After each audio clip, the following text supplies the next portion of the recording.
Ujala news. Congress नेता शेखर शेंडे, प्रवीण हिवरे और सुरेश ठाकरे ने कहा कि वर्धा जिले में सार्वजनिक निर्माण विभाग के अधिकारियों और कर्मचारियों की मिलीभगत से सड़क नाली सौंदर्यीकरण कार्य में 500 करोड़ का घोटाला हुआ है।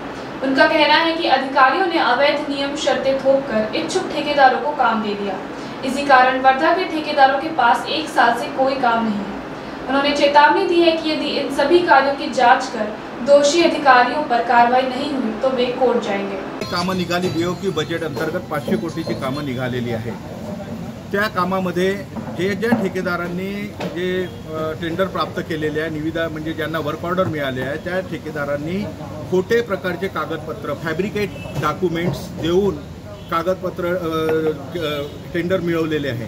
जेव्हा की मशिनरी ह्या स्वतःच्या पाहिजे, त्या मशिनरीमध्ये जे काही टेक्निकली जसं आता आरएमसी प्लांट आहे तर आरएमसी प्लांटला चिलिंग प्लांट पाहिजे, स्काडा पाहिजे, जे पेवर त्यांनी याच्यामध्ये दिलेलं आहे टेंडरमध्ये ते पेवरसुद्धा त्यांचं तिथे आहे नाही आणि अशा अनेक त्रुट्या त्या आहे ज्या लोक फुलफिल केलेले नाही आहे आणि त्यांचे कागदपत्र 100% पूर्ण बोगस आहे। काही कागदपत्र असेल पण काही कागदपत्र पूर्ण बोगस आहे। हे सर्व याच्यासाठी करावं लागलं या बीएनसी आणि एक्झिक्युटिव्ह इंजिनियरला की काही विशिष्ट प्रकारच्या मर्जीतल्या लोकांना ठेके मिळवून देण्यासाठी आणि लोएस्ट टेंडर जाऊ नये, जे की म्हणजे 30% पहिले बिलो जात होतं ते आता CSRच्या ॲट पर रेटनी जाऊन राहिलेले आहे आणि त्या विशिष्ट मर्जीतल्या लोकांना लोकप्रतिनिधीच्या सांगण्यावरून ते टेंडर देण्यात येते आणि त्याच्यामुळे हा सर्व जो काही भ्रष्टाचार चालू आहे डेप्टी इंजिनियर पासून तर खालचे सर्व एक्झिक्युटिव्ह इंजिनियर पर्यंत ज्यांनी हे कागदपत्राची तपासणी करायला पाहिजे टेंडर खुलल्यानंतर की खरोखर फिजिकली ते कागदपत्र तपासायला पाहिजे की हे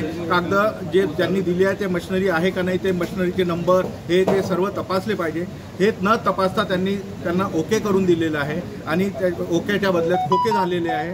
त्यामुळे आता हे आम्ही मागणी करत आहे की सुशिक्षित बेरोजगारांना यांनी गेल्या 1 वर्षापासून कामं दिले नाही, सोसायटीच्या लोकांना कामं दिलेले नाही, तर 1 वर्षापासून हे सर्व लोक माझ्याकडे आले।